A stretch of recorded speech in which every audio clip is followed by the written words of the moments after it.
La Biblioteca de La Rioja ha recibido los originales de la obra Ricardo Valilla y Pirracas y los hemos incorporado al fondo bibliográfico riojano. Nunca habíamos tenido un documento tan próximo y tan débil.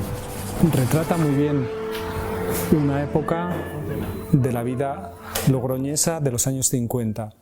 El TVO llegó a la biblioteca a través del ofrecimiento de José María Lema, que es profesor de la Escuela de Diseño de La Rioja. Un antiguo profesor, que era Pedro Espinosa, me comentó que alguien se había puesto en contacto con él para recuperar una serie de cómics y que si no se pasaba a recogerlos, estos cómics iban a ir directamente a la basura. Resultó que eran los antiguos descendientes de Balmes, de la librería Balmes. No eran cómics antiguos, sino eran originales, dibujos originales de alguien que yo no conocía, ¿no? Adriano Pascual crea la editorial Mercurio, se hace aquí en Logroño, en Estudios Gama, que estaba entonces en Duquesa de la Victoria. Era la editorial creada por Balmes precisamente para publicar estas historietas. Se imprime, se distribuye, como digo, por toda España y es el único TVO hecho aquí. Es muy curioso porque es precisamente el año 52 cuando la Junta de Prensa Nacional crea una ley específica para publicaciones infantiles y juveniles. Pudo ser esa ley la que pudo dar pie a realizar esta publicación. No sé qué tipo de distribución ni sé qué tipo de tirada pudo tener en su momento, pero de alguna manera sí que utilizaron todos los medios tecnológicos más modernos que había en la época para publicar. Y aparecía alguna firma de Pajares. Yo pensé que estaba muerto, no pensé que estaba vivo, me parecía que eran unos cómics bastante antiguos. Pajares realiza 13 y 6 hace Eliezer Ramos. Nació a raíz de que leí en el periódico un concurso para hacer TVOs de aventuras al estilo de Roberto Alcázar y Pedrell. El TVO se llama Ricardo Valilla y Pirracas. Ese nombre lo impone Adriano Pascual cuando convoca el concurso. Me puse en contacto con la librería Balmes, que era la que organizaba esto. Dijo que quería y yo me lancé a la aventura. Y al tiempo ya que lo dejé olvidado, ya hecho, me llaman que habían seleccionado el dibujo. Ha habido mejores dibujos, pero nos ha gustado más la acción. Este tipo de género ya se había creado en los Estados Unidos en torno a finales de los años 20, principio de los años 30, era un cómic de acción, con aventuras trepidantes, puñetazos en todas partes. Y cuando vi un poco los cómics de José Manuel Pajares, digo, hombre, si esto parece un poco esos cómics de acción. Mi padre firmó un contrato por ser yo menor de edad. La existencia de ese contrato pues ya nos dice que hay un cierto respeto hacia la labor del dibujante. Lo que hacían era establecer pues los derechos de ambas partes. Y me dieron 1000 pelas, y entonces 1000 pelas dije, joder, visto el cielo abierto. El segundo día me lo pagó a 500 pesetas.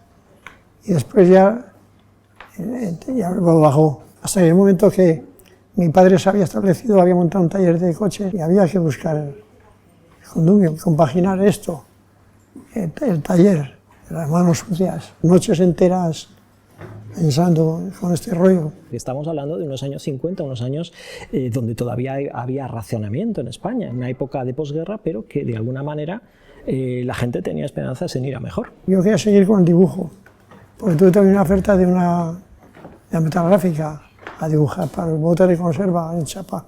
Había que hacer mandar a los padres, pues hubo que dejarlo a la fuerza porque no podía. Medios económicos padres no había ninguno. Mucha imaginación, el dibujo se nota que es un chaval de 15, 16, 17 años. Toda base de inventiva y te alucinas viendo eso.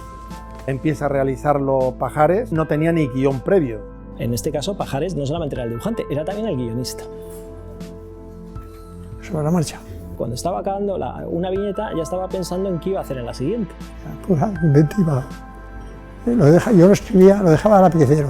El boceto era un boceto bastante calculado, muy concreto, muy bien para un crío de 14 años y que conocía de alguna manera cómic norteamericano de los años 30-40. Una vez que tenía la página terminada, lo pasaba a tinta. Detrás del ayuntamiento antiguo había una droguería, vendía la tinta que no se corría como la china. No se le nota, además curioso, borrones ni tachones, lo cual quiere decir que era un hombre muy seguro en su dibujo. Una vez acabadas las placas, pasarían a imprenta. En imprenta se utilizaría una técnica de fotograbado. Son 20 números, compramos 3 ejemplares impresos y posteriormente conseguimos las 22 planchas con las que se imprimieron estos números. Se decía que habían sido destruidas y finalmente las hemos encontrado. Esto se hacía para editar los tebeos, pero posteriormente se anulaban, se borraba y con el mismo material se hacían otros.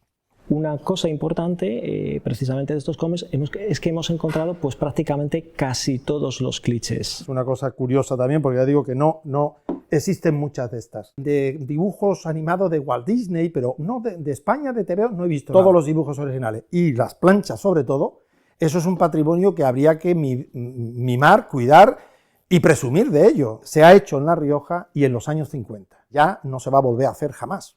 Para la Biblioteca de La Rioja, haber conseguido los originales es un hecho singular. Desde el punto de vista bibliográfico, se trata de un manuscrito, no ha sido impreso. Todo el mundo está más habituado a que se conserven materiales más señoriales, con más solidez, en formato libro, pero en un formato de TVO, con un papel bastante frágil, en unas condiciones económicas de la España de la posguerra, en los años 50, 10 páginas, a un tamaño cuartilla, pues son difíciles de conseguir y únicos, porque no tenemos datos de que haya habido otro TVO en La Rioja. Una revalorización tremendamente importante para contar la historia moderna de La Rioja, que ha sido de alguna manera una zona estratégica dentro de este sector. La existencia, por ejemplo, de Gráficas González, de la gran cantidad de talleres gráficos, es decir, La Rioja durante una gran parte de su historia ha sido un puntal dentro de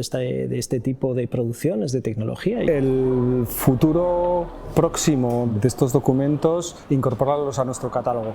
A partir de ese momento vamos a iniciar el proceso de digitalización e incorporarlo a una herramienta que se llama la Biblioteca Virtual de La Rioja. La función de la Biblioteca Virtual de La Rioja es dar a conocer todo el patrimonio bibliográfico riojano que hayamos digitalizado, y es una forma de ofrecer a cualquier persona en cualquier parte del mundo ese acceso a ese patrimonio que de otra manera tendrías que consultar físicamente viniendo a las bibliotecas. Creo que pone en valor el patrimonio singular de nuestro territorio. Esta colección, que parece muy humilde, muy sencilla, tiene cosas muy peculiares y particulares. Singular, especial, de una importancia tremenda. Se trata de un material único. Me parece interesante para las generaciones, para que conozcan de alguna manera el patrimonio histórico que se ha producido aquí en La Rioja. Yo creo que La Rioja puede presumir de tener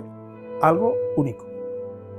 Fue curioso como anécdota, que las chicas que rondaban, pues los amigos, las cuadrillas, pues un día estando así aparte ya dice, así que tú dibujas los tebeos, sí. Ah, sí.